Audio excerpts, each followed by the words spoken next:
আসসালামু আলাইকুম প্রিয় দর্শক, অন্য মঞ্চের আলাপচারিতায় আপনাদের সকলকে আমন্ত্রণ জানাচ্ছি।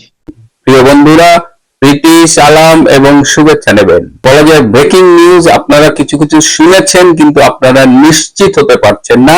সে কারণেই আমি বলছি যে লালমনিরহাটের যে অংশটা ভারতের শিলিগুড়ির সাথে কাছাকাছি, যেটাকে চিকেন নেক বলা হচ্ছে, সেই চিকেন নেকের 62 কিলোমিটার অংশ বাংলাদেশের, 62 কিলোমিটার ভারতের সৈন্যরা দখল করে নিয়েছে।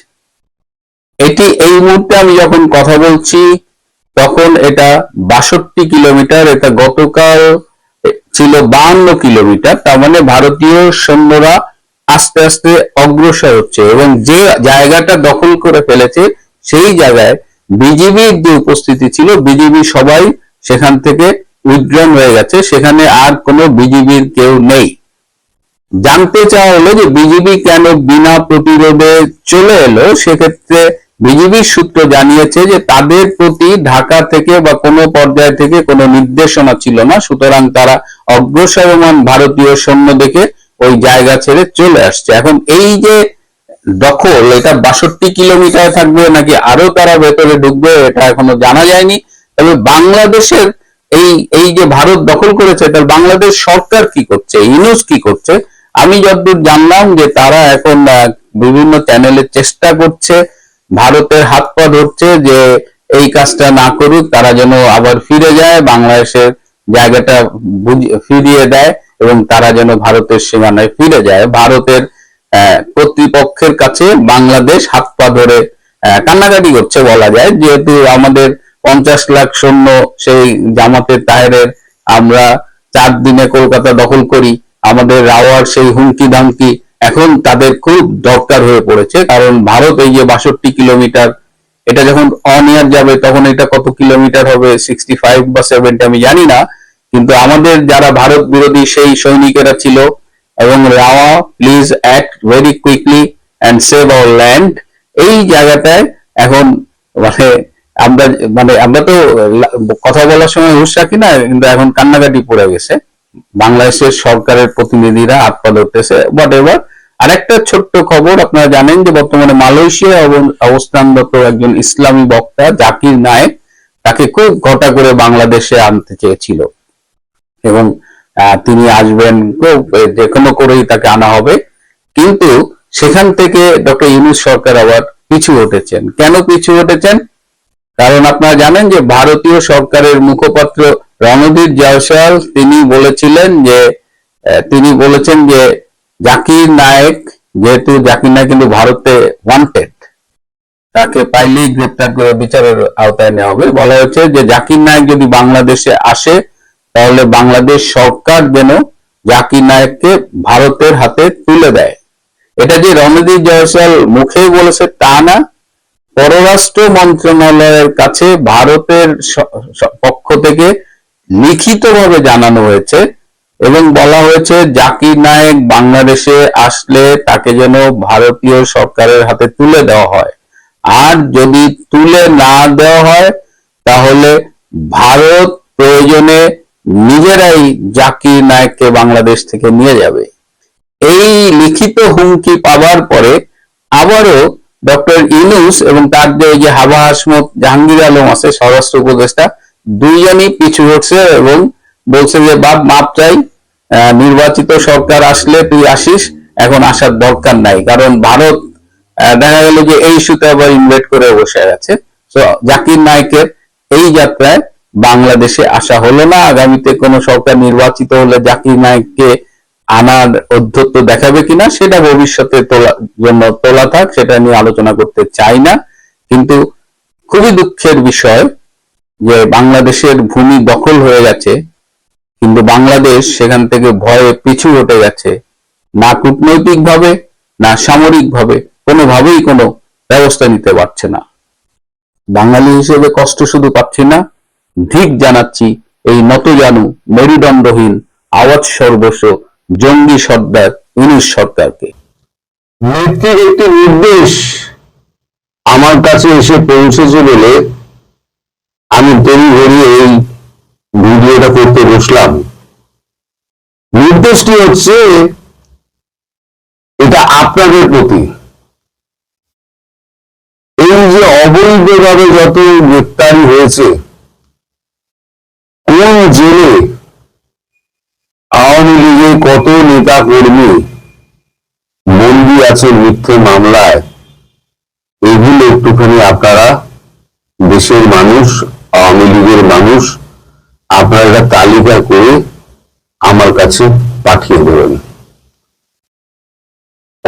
আমি আমার এই টেলিগ্রামের নাম্বার আবার আপনাদের কাছে আমি দিয়ে দিচ্ছি।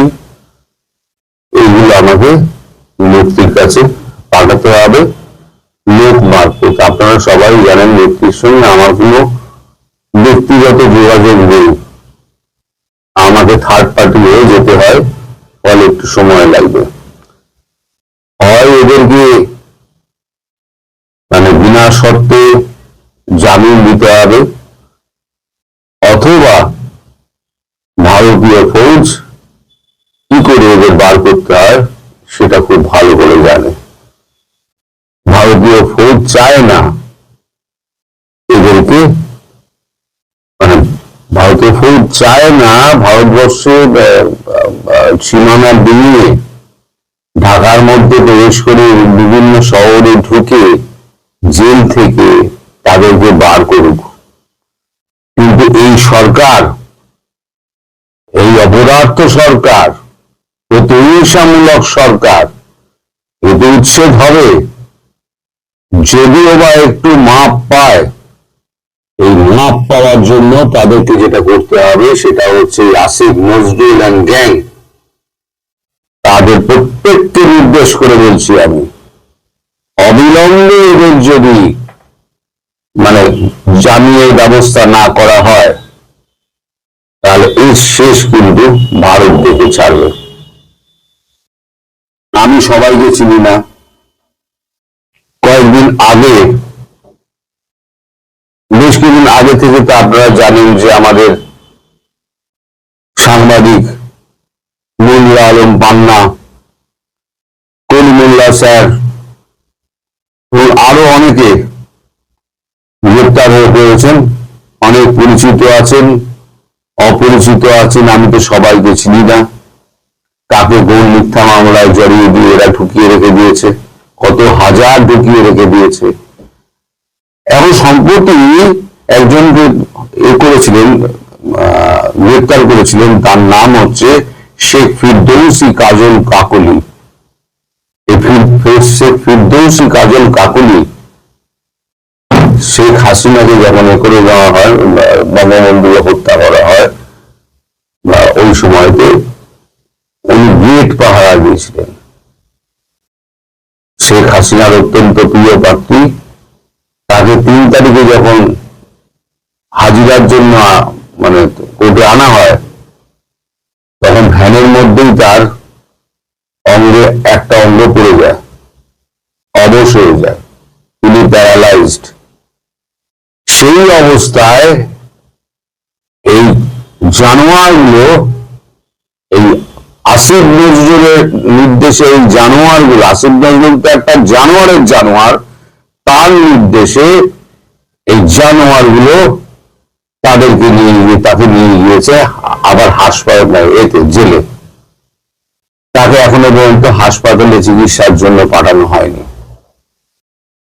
এনার সঙ্গে আমার পরিচয় আছে, এনার সঙ্গে আমি কথা বলেছি, আমি বন করেছি যতক্ষণ না পর্যন্ত প্রত্যেকটি আওয়ামী লীগকে নিরপরাধ কর্মী, অপরাধী হলে সেটা আলাদা কথা, নিরপরাধ কর্মী মিথ্যে মামলায় ফাঁসিয়ে যত শিল্পী, সাহিত্যিক, সাংবাদিকদের নিরাপরাধ তাদেরকে মিথ্যা মামলায় ফাঁসিয়ে ঢোকানো হয়েছে, তাদের প্রত্যেককে মুক্ত করে আমি ছাড়ব। এ আমার পণ।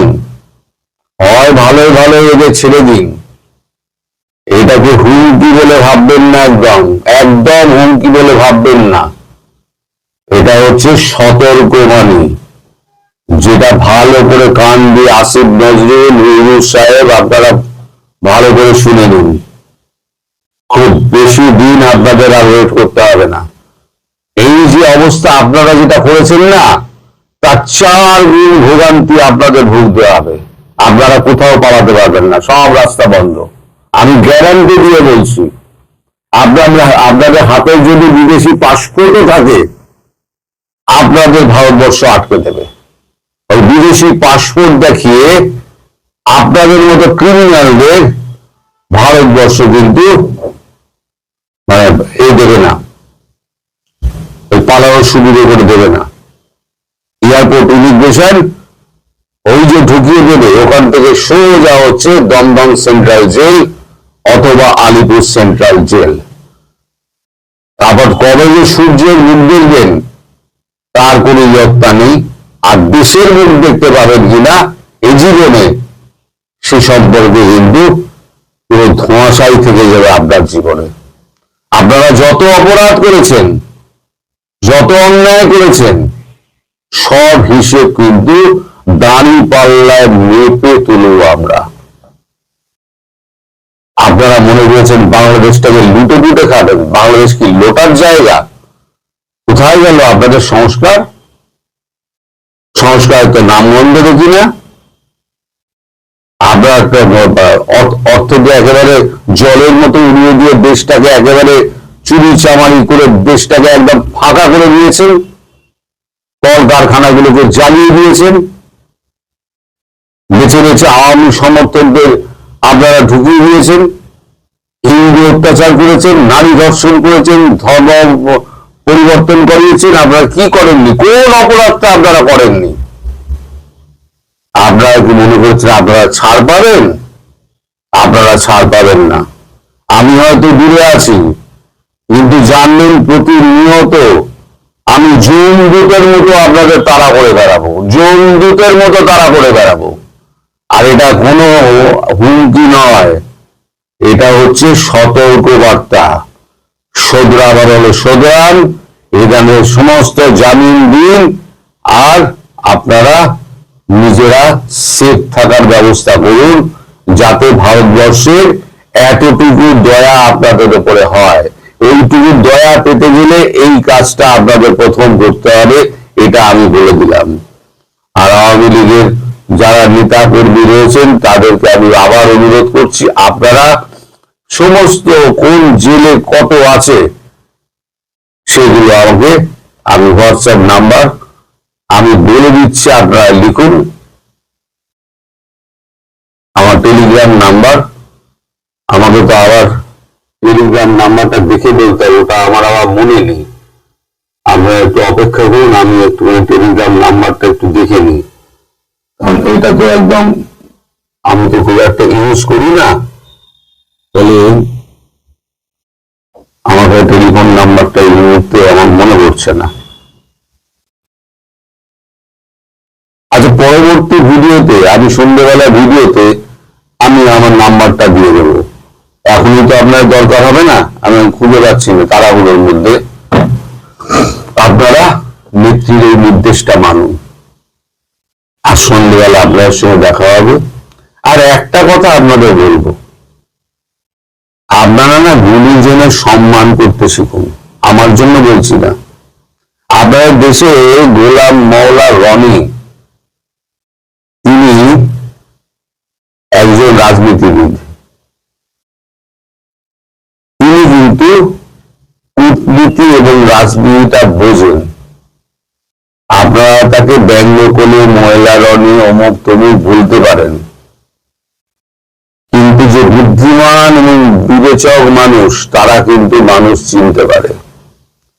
উনি কূটনীতি এবং রাজনীতি যতটা বোঝেন, আমি 1 বছরের আগে ওনার একটা কথায় আমি বুঝে গেছিলাম যে নরেন্দ্র মোদীর সাজানো বাগানে আপনারা ঢুকে পড়েছেন, নরেন্দ্র মোদী কি ছেড়ে দেবে?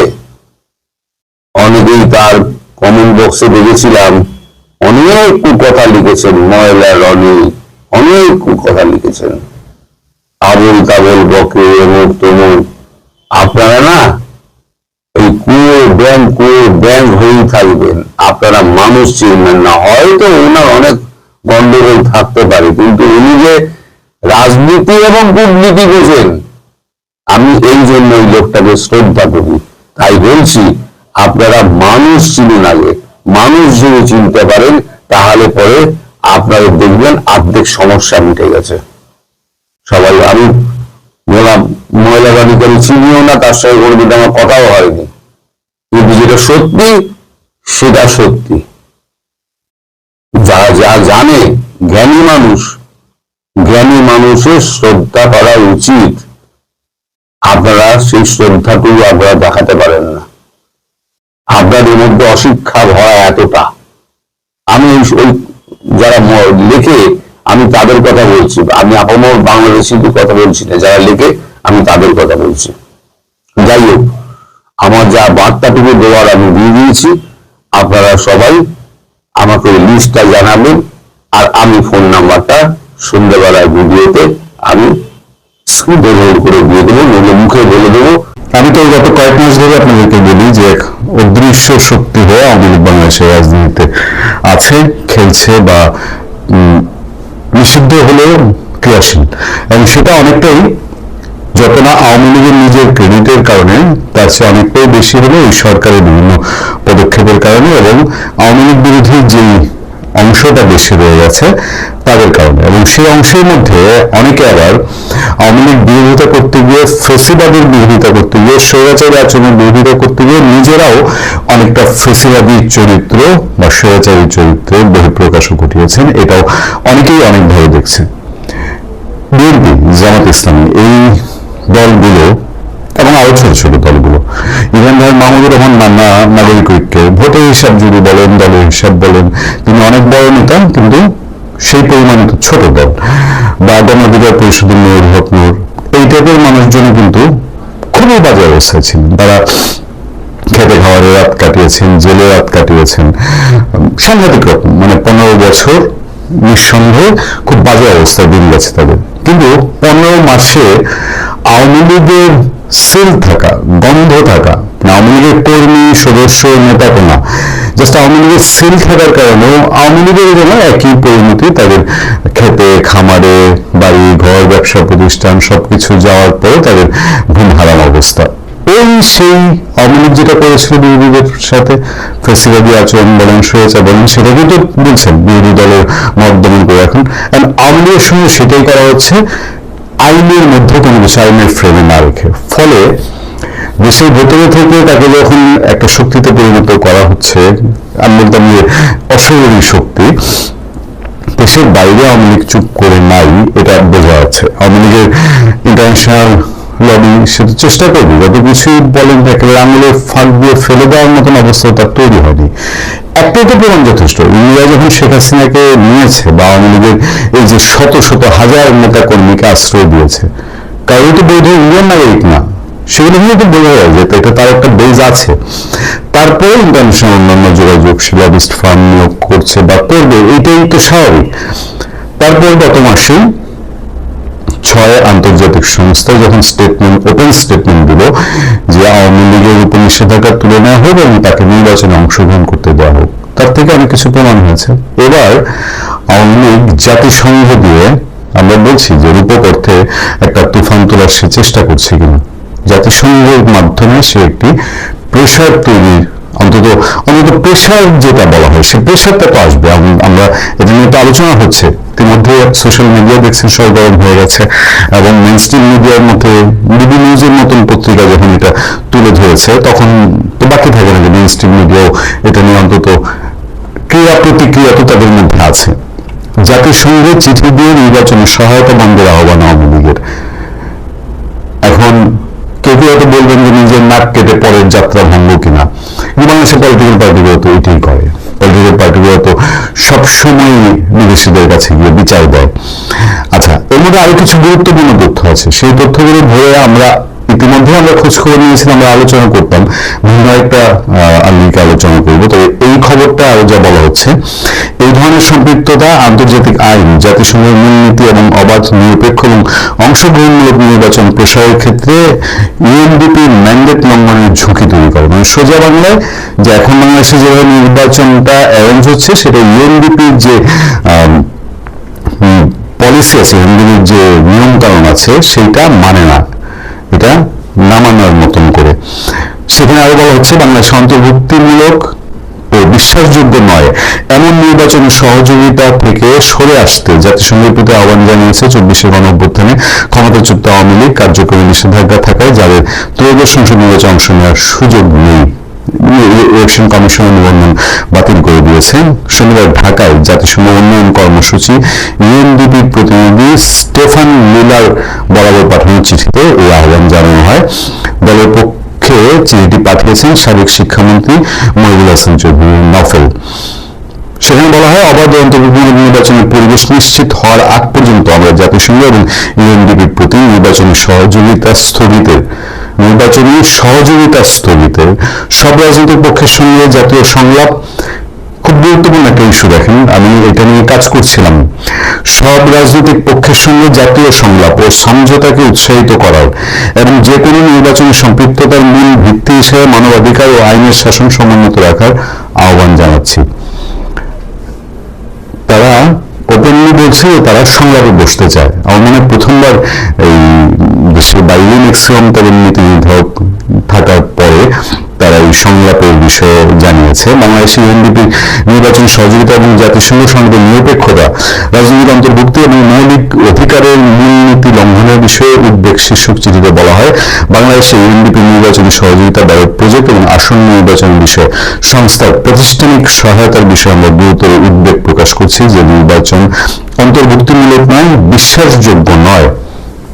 এই ধরনের সম্পৃক্ততা আন্তর্জাতিক আইন, জাতিসংঘের মূলনীতি এবং অবাধ নিরপেক্ষ অংশগ্রহণমূলক নির্বাচন প্রসারের ক্ষেত্রে ইউএনডিপির ম্যান্ডেট লঙ্ঘনের ঝুঁকি তৈরি করে।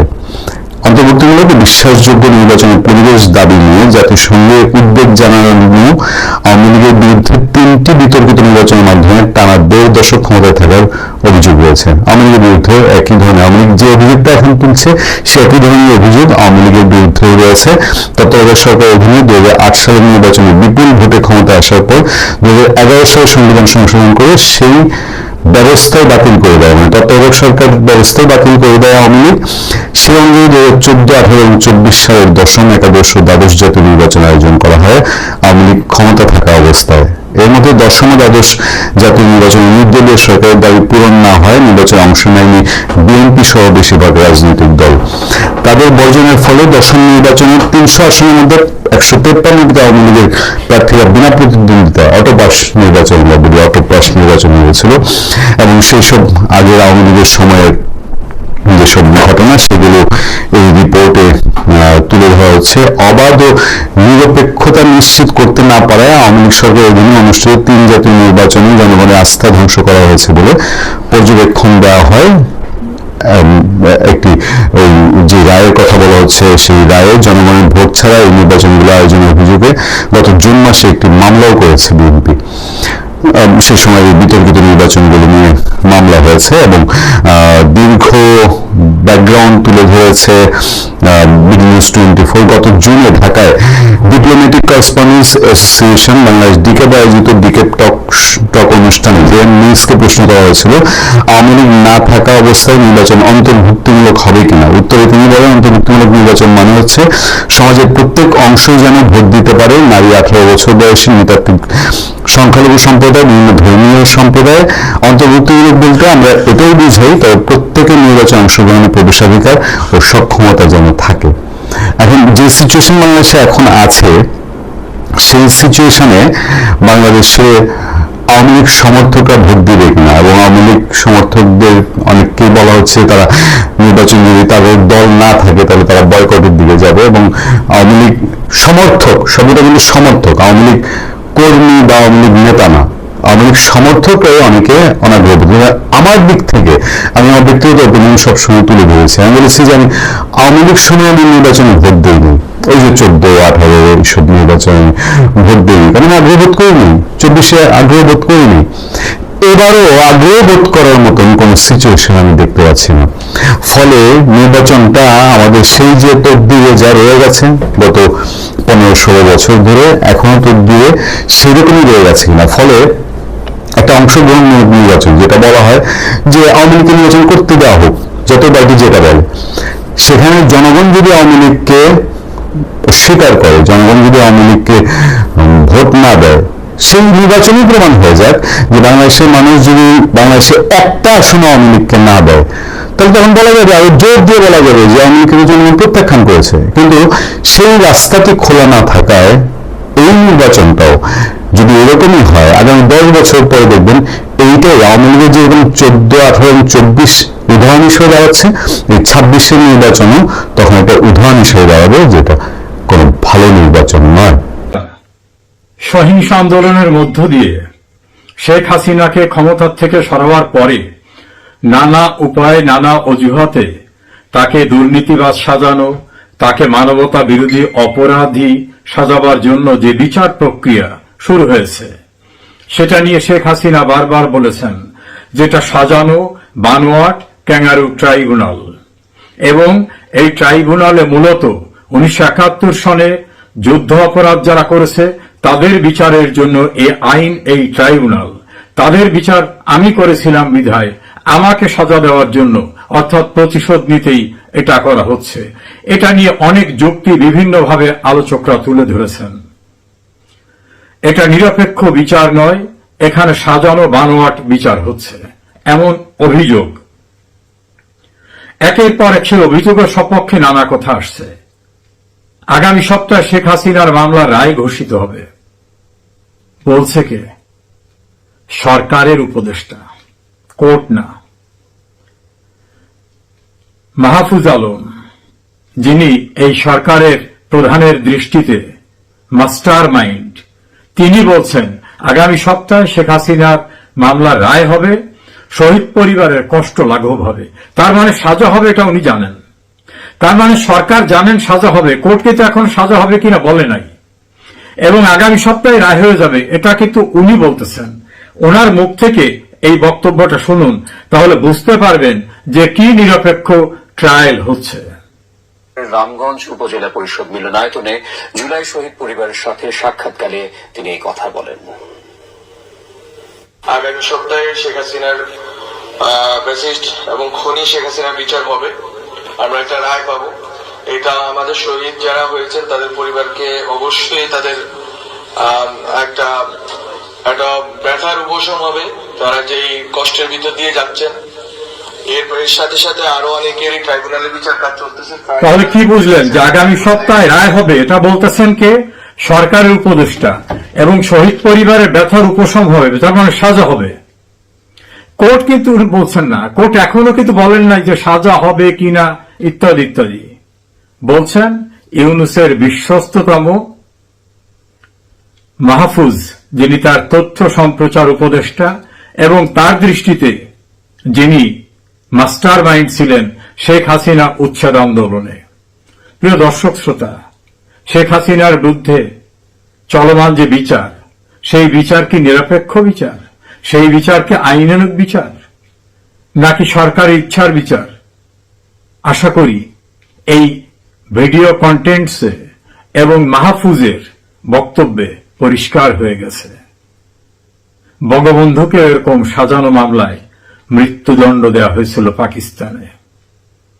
আগরতলা ষড়যন্ত্র মামলায় বঙ্গবন্ধুকে মৃত্যুদণ্ড দেওয়ার আয়োজন হয়েছিল।